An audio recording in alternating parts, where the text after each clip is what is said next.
Hello everyone. Welcome to session number 9 of our nationwide HEXPOL Wellness Program. I'm Dr. Mary Jean Holt, Wellness Manager at HEXPOL Compounding. In today's session, I have planned it to be a little briefer. I know the last 2 sessions have been a lot of information, so this one's a little more simple, but still excellent information to share with you. And I'm continuing with Q&A. I'm answering one question, and it was an associate here in Dyersburg that posed this question, and it will be beneficial for us to look at that together. So let's begin, as always, with our wellness rule of 5. So wellness rule of 5, number 1 is lifestyle and willingness. Number 2, mind, body, spirit. Number 3, fueling our bodies. Number 4, focusing on fitness. And number 5, celebrating our wellness wins. And I'm really hoping that you are taking this seriously, and at the end of every day, at least most days, I hope you remember, to ask yourself, how did I incorporate wellness into my lifestyle today? What choices did I make to promote a wellness lifestyle? Okay, so I want us to be being aware of this every day if possible. Okay, so the question that was asked of me, I recently discussed here in Dyersburg in our wellness program, pretty much the same presentation I gave you 2 weeks ago on managing inflammation, and where we looked at the over-the-counter pain meds that most people rely on that are not really meant to be used long-term, such as aspirin, ibuprofen, Tylenol. So one of our associates here in Dyersburg asked me at the end of that session, if we're not able to take aspirin or ibuprofen or Tylenol long-term, what can we do to reduce our chronic pain? So excellent question, thank you very much. And I do believe that I've already spoken to you about this to some degree. Number 1 is our lifestyle changes. I mean, that's really what this entire class is about, or I should call it the wellness program. How can we make choices every day and to help us to optimize our wellness and our health and not become so dependent on drugs that are actually harming us long term? How can we be more proactive?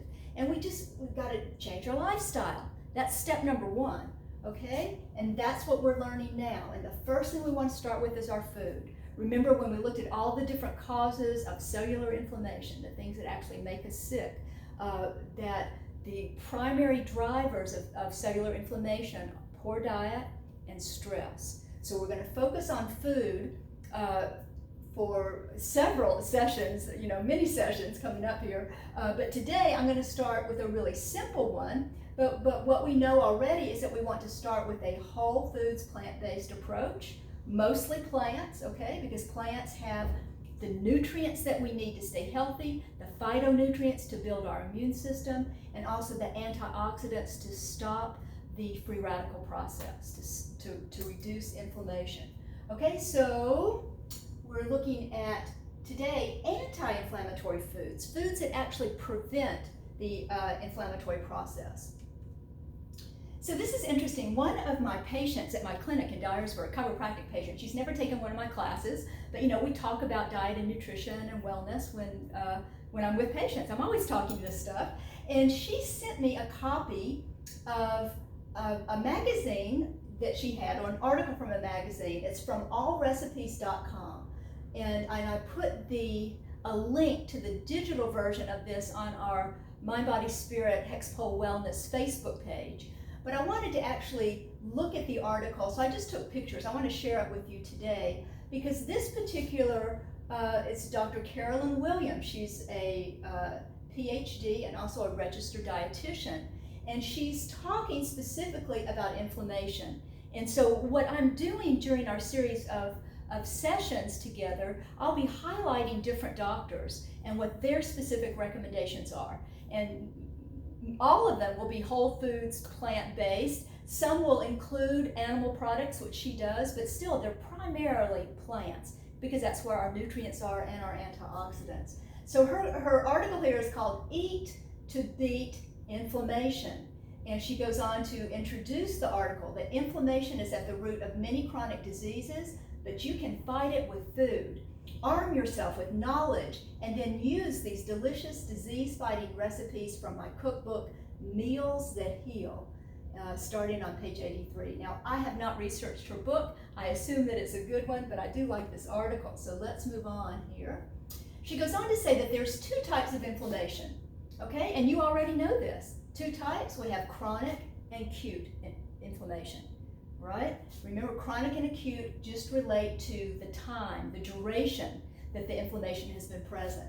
So inflammation is a natural response by the immune system, but there's two different types. So remember, inflammation is there to help us. It's there to help to heal us and to prevent us from getting sick, all right?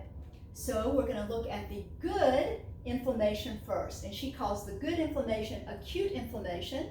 It occurs when we get a cut, a break, or when we break a bone, or we come into contact with a bacteria or a virus, like we talked about the coronavirus last week. But symptoms like swelling, redness, or a fever may be bothersome, but these are signs that the body is healing itself. The symptoms will go away after a few days. Sometimes it may be a few weeks, but there is a resolution of the condition. And remember, we talked about the swelling, the redness. That's the inflammatory process, the white blood cells, but they're doing their job. Sometimes we get a fever. Remember, sometimes we get a fever because the body is heating itself up to kill off certain bugs, bacteria or virus. So again, the body is doing what it needs to do to heal itself. Inflammation is part of that process. And there is a resolution of the condition. So I've added here with our yellow star, acute inflammation is good because the body is healing itself. It's a good thing. The duration for acute inflammation is usually a few days to a few weeks, and the condition resolves. Now we want to compare this to what we're calling the bad inflammation, which is chronic inflammation. So remember, chronic inflammation is one that lasts a long time. We're talking months into years. So bad, chronic inflammation is triggered by a foreign body or an irritant, such as chemicals, additives, or other compounds in the environment or in the food that we eat, chemicals in processed food. It can be triggered by stress or by inadequate sleep too. Symptoms are vague and the inflammation doesn't go away on its own. And remember, with chronic inflammation, we're really talking about inflammation within the cells. So it's inside our body. We're not going to see swelling and redness. We may have some pain, but we can't see it on the outside, but we can do the C-reactive protein blood test to measure our inflammation of our cells. So again, here's the yellow star. Chronic inflammation is bad because it leads to chronic pain and illness. The duration we're talking is months to years. And until something changes in our lifestyle, whatever it is that's triggering the inflammatory response, it's going to continue. And also chronic inflammation is cumulative. It adds on. We can end up with more than one different chronic illness. So now we're going to look at foods, because foods can be pro-inflammatory, meaning that they promote cellular inflammation, or they can be anti-inflammatory, meaning that they deflame our cells. So we can either be pro-inflammatory with our food or anti, and obviously the foods we want to go with are the ones that are anti-inflammatory. So here is her list of her top 8 anti-inflammatory foods to include in your daily diet. And number 1, leafy greens. So we have like romaine lettuce, arugula, spinach, kale. What we'll find out when we look at Dr. Furman's work, I've introduced you to Dr. Furman already, but we'll look at his work in more detail. He has a system, it's called ANDI scores. It's aggregate nutrient density scores. That it's an index, and he's created it, and he's taken individual foods to see how many nutrients they have per calorie. And the most nutrient-dense foods are our leafy greens. So we always want to include leafy greens in our diet. Now she has extra virgin olive oil, because extra virgin olive oil is to some degree anti-inflammatory, but remember last week we spoke about our plant-based oils. So yes, we have some that are healthy, but we still don't want to use them in huge amounts. We want to be cautious and use them sparingly. But when we need an oil, extra virgin olive oil is an excellent choice. It is anti-inflammatory. The other things remember from last week, we want it to be organic, and we also want the way that the oil is extracted, we want it to be either cold pressed or it's called expeller pressed. That means it's done mechanically and not with chemicals. What you'll find, most of those cheap oils in any large grocery store are really cheap, inexpensive oils, and they're usually full of omega-6s, which we'll talk about later, like corn oil, and usually they're cheaply made, and they're processed with a lot of chemicals added to them. So we want to stick with extra virgin olive oil, organic, either cold or expeller pressed. Okay, all of our berries, all those bright colors, those are representing antioxidants. So all of our berries are very good for us. Cruciferous vegetables, so these are cauliflower, broccoli, kale, Brussels sprouts. I may have mentioned this before, but maybe not.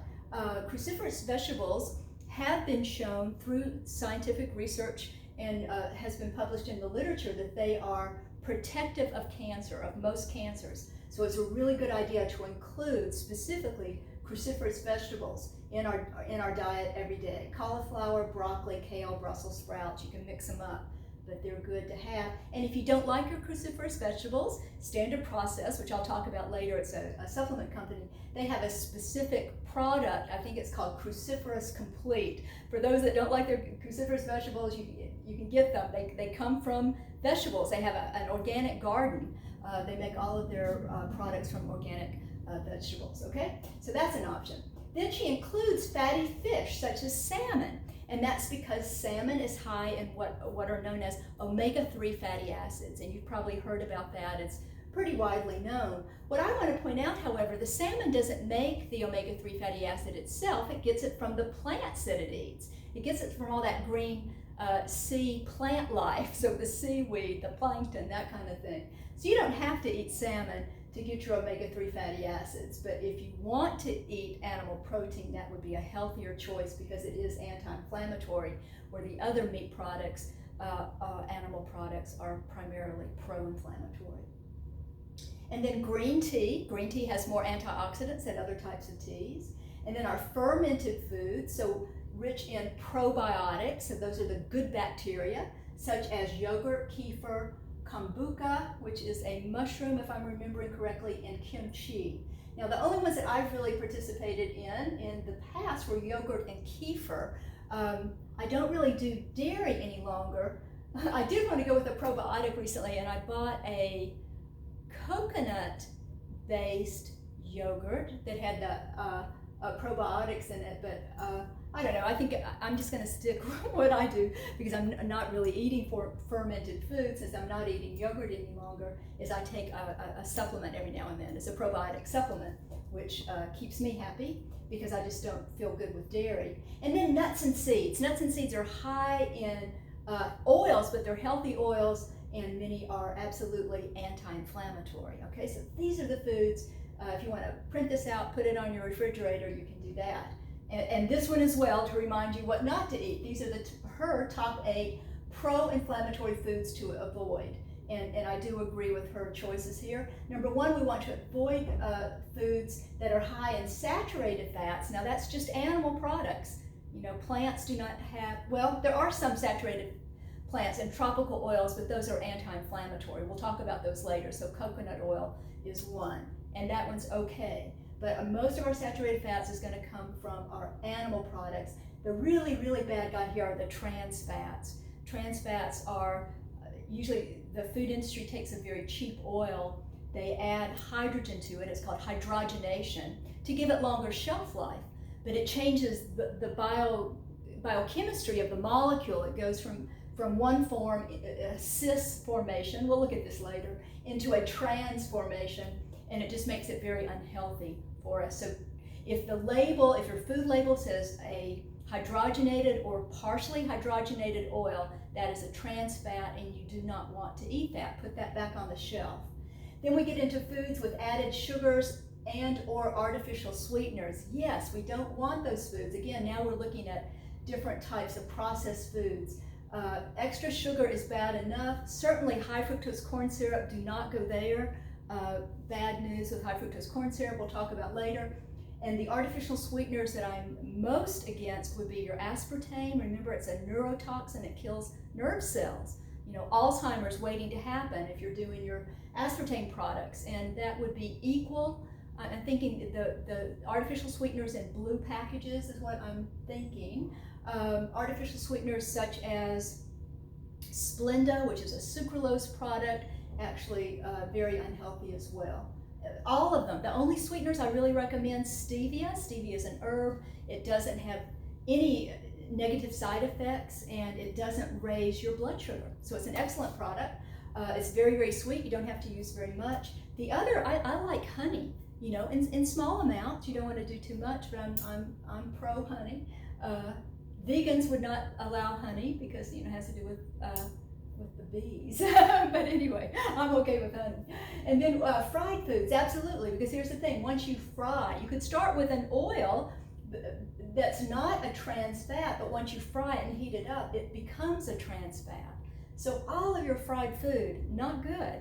Now, you know, every now and then, if you have to have your fried chicken or your fried catfish, you know, here I am in the South, but rarely, special occasions only, because it's very pro-inflammatory. And pretty soon you'll get to where you don't even want that stuff because it's hard to digest, it doesn't make you feel good. Okay, processed foods in general, because processed foods have taken a whole food and process it, and usually that means adding a lot of chemicals and removing important things like vitamins, minerals, fiber, you know, so the processed foods, you don't want to go there. Cured and processed meats, we'll talk about this more later. There are certain meats that have gained a status of being carcinogenic. So I'm just, you know, stay away from the meats as much as you can, but particularly cured and processed, they contain additives that are carcinogenic and certainly, you know, pro-inflammatory. Alcohol in excess, absolutely. The alcohol itself is pro-inflammatory, certainly in excess more so. Now, certain alcohols, such as red wine, because of the red skin of the grape, a red wine is in contact with the skin of the grape longer than a white wine, because the white wine can also come from a red-skinned grape, but it's not in contact with that skin for very long, which makes it white instead of red. But it's the red in the red wine from the skin that has the antioxidants in it. But you don't want to start drinking red wine for the antioxidant benefit because, again, the alcohol itself is pro-inflammatory. But if you're going to have wine, that would be a healthier choice. Also, when it comes to beer, it's a stout beer that has more antioxidants than a pale or a weaker style of beer. And then caffeine in excess, absolutely. And listen, I'm okay with coffee, but just like 1 or 2 cups a day kind of thing. Mild to moderate use of coffee. What I do absolutely recommend organic, because those coffee beans are fumigated. They're sprayed with all kinds of pesticides and things. So you don't want to go there. Do organic if you're going to do coffee. I recommend the same thing for tea. If you're going to be doing your green tea over here, make sure that it's organic as well, because they get sprayed quite a bit also. And then a high omega-6 to omega-3 ratio. We're going to talk more about this. Omega-6 and omega-3, you may have heard of before. It's out there in the general dialogue, communication in our society now. What I want you to know about it, both omega-6 and omega-3 are essential fatty acids. We have to get them in the diet. So we've got to eat them, okay? Our body can't make them. The thing with omega-6 is primarily pro-inflammatory, as opposed to omega-3s, which are primarily anti-inflammatory. So your fish is primarily omega-3, not because of the fish itself, because of the plankton and the seaweed, the plants that it is eating. Omega-6s are most of the other kind of oils. I'm thinking corn, particularly safflower, that kind of thing. But in our society, they're way out of whack. Usually, well, a long time ago, before our food industry was industrialized, as it is now, our food was industrialized, omega-3 to omega-6 was about a 1-to-1 ratio. These days, I've seen it, as high as 30-to-1, high on the omega-6 end of the spectrum, which is not good because omega-6 is pro-inflammatory. So omega-3s are one of the supplements I recommend everybody take some omega-3s, because it's really pretty much impossible to get enough omega-3s just by diet alone, in my opinion. Okay. Now this is, if I recall, this is kind of her closing comments of her article, and it was entitled "From Subtle," meaning very small, to Serious. So talking about the inflammation. think of initial chronic inflammation as a small fire in the body. A small fire. It's like it's burning, it's inflamed. It's localized yet not severe. Poor food choices trigger inflammation that can result in slightly higher than normal blood sugar and or blood pressure. So the beginning, the cellular inflammation, the beginning of possible type 2 diabetes and heart issues, okay? But just like how sparks from a small fire can create a second or third fire, this initial inflammation can increase the body's sensitivity, making it easier for irritants to result in inflammation in another area of the body. So let's go back. We know that if that initial cause of inflammation isn't changed, if it's not stopped or at least reduced, there's going to be more and more inflammation, and it is cumulative.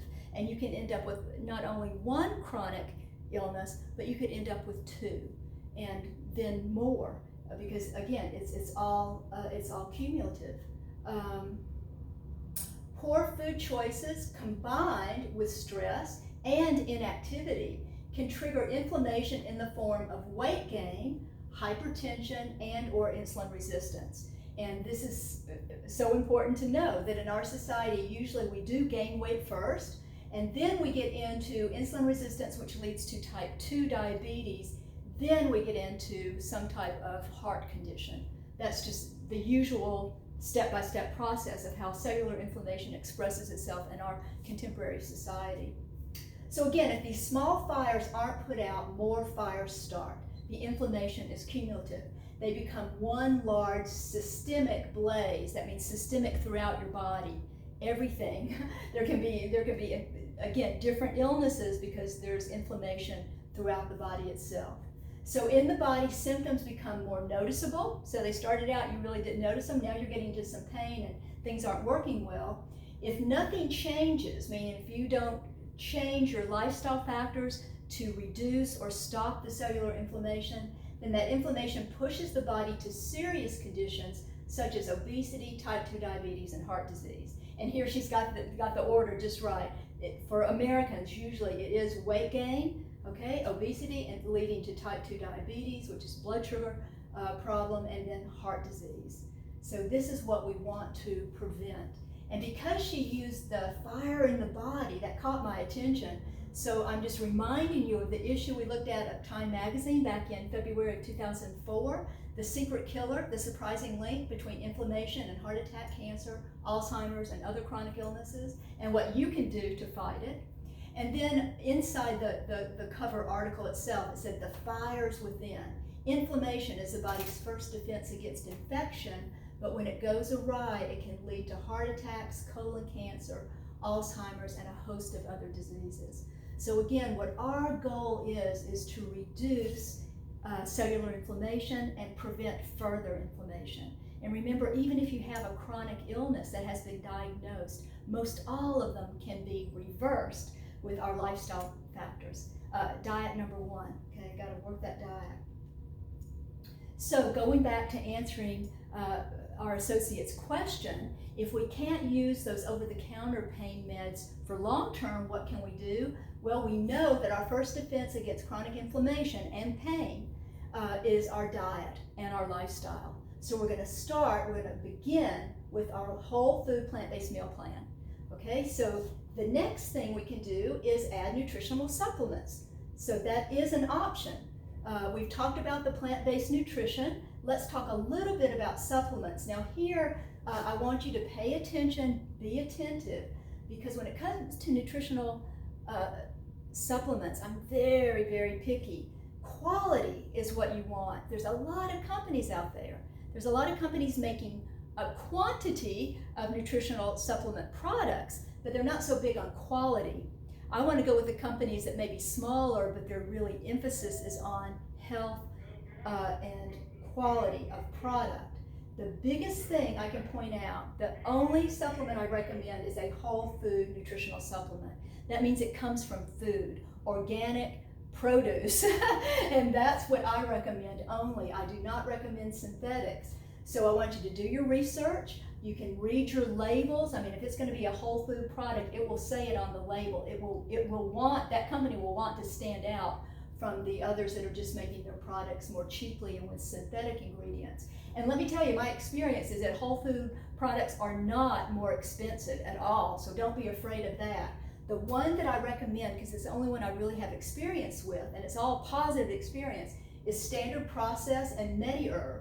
So they're two companies, but they are joined together. MediHerb are the herbal products. The Standard Process are the other nutritional supplements, again, coming from their organic garden, and it's a very high quality company. So the products I recommend, one is called Chlorophyll Complex. It's a great product if you're just wanting to take things as needed, that you don't need it every day, but every now and then. And I actually bite into mine. It's just made from plants, so it's oil, it's a green oil, but just to have faster absorption. I've got some good stories with Chlorophyll Complex that I'll save for later. The other one, if you've got a really chronic back or neck or joint pain, knee pain, shoulder pain going on, Chondrosamine Synergy is what I recommend. It will help to reduce the pain, but also to rebuild that joint space. And that's what happens with these chronic conditions. Usually there's a wear and tear, degeneration of the joint itself, and that causes chronic pain. And what these products do is help to rebuild the joint itself. And then Salagesic is another. Now that's a MediHerb product, so it's made of herbs, and I'm not sure which ones are in there, but it is a good product for long-term chronic joint pain. And what I have heard is it just takes a while to really get kicked in. So you might have to take it like a couple of weeks before you really notice an improvement. But worth your time and effort. I'd rather you be taking that long-term than one of those other pharmaceutical products that aren't designed for long-term use. These guys are not going to hurt you at all, okay? But here's the website if you want to go and just look at the products, standardprocess.com. You can't actually order from Standard Process because they only sell their products through a licensed healthcare provider, because they train us in the various products that they're selling. They want anybody selling it, they want them to have a certain amount of education first. Now, I know that there are probably other sources available, and let me tell you, any questions, let me know about these products or Standard Process. When it comes to other sources, I just don't know what to tell you because I just haven't looked any further. Standard Process is who I've used for years and trust. They've helped me with my patients, with myself, and even with my animals, which I've got some great stories I won't go into right now because of time, but I can't speak highly enough about Standard Process, high quality, organic food products. Again, you can go to their website. You can also, on their website, you can find a practitioner. You can add your zip code in there, and they'll tell you the name or names of people close to you that would be selling their products, a local supplier. I want you to know I also sell these, and I can ship them to you directly if you need me to. But I'm happy for you to find somebody close to where you are. But I do give a discount to HEXPOL Associates. So just if you want to, this is just for your research. HEXPOL is not endorsing them. I'm just saying from my experience, this is a good company to include in your research. So Standard Process, Whole Food Nutrient Solutions, and there is a phone number. There's their, and that's .com, standardprocess.com. So just so you know. And let's see, I think that's it. So HEXPOL chooses wellness, yay. And I don't know how long this presentation is, but I think it's shorter than usual. And if y'all have any questions, please get back to me. And I wish you all a wonderful week of wellness, okay? Take care, bye now.